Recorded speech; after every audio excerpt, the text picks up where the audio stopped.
Before you begin, we recommend the following. You assemble the product in the same location you intend to use it.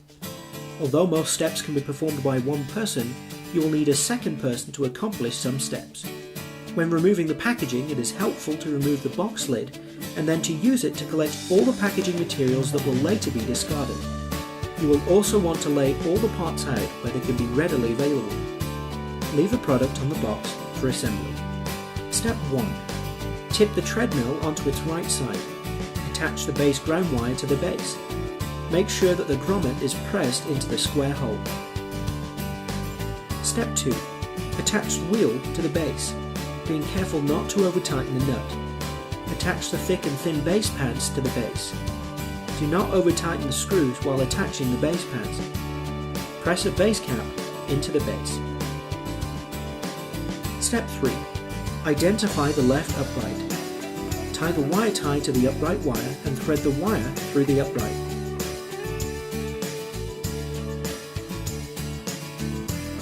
Step 4. Hold the left upright against the base, being careful not to pinch the wires. Partially tighten the screws and the washers into the left upright and the base. Step 5. Tip the treadmill onto its left side and repeat the steps that were performed on the right side. Note that there is no wiring. Step 6. Position the treadmill so that the base is flat on the floor. Slide the left and right base covers onto the uprights. Step 7. Identify the left handrail. Insert the wire tie on the upright wire into the bottom and out of the end of the left handrail. Attach the left handrail to the upright. Step 8. Repeat the previous step on the right side, noting that there is no wiring. Step 9. Remove the 2 screws from the pulse crossbar. Remove the pulse crossbar and discard the screws.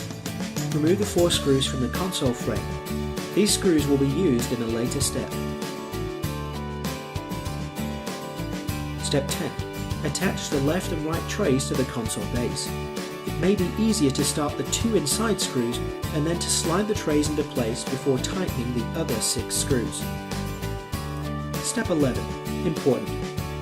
To avoid damaging the pulse crossbar, do not use power tools and do not over-tighten the screws. Orient the pulse crossbar, then attach to the left and right handrails. Start all 4 screws and then tighten them, making sure that the upright wire isn't pinched. Firmly tighten the 4 screws. Step 12. Hold the console assembly near the handrails and then connect the ground wire from the console assembly to the ground wire on the pulse crossbar. If you do not connect the connectors properly, the console may become damaged when you turn on the power.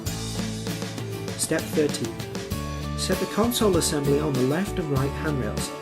Make sure that no wires are pinched. Insert the excess upright wire behind the console frame.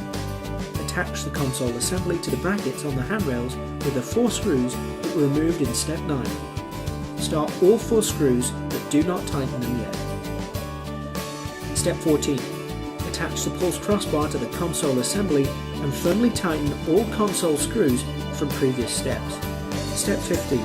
Raise the frame to the upright space saver position. Remove any ties from the end of the storage latch.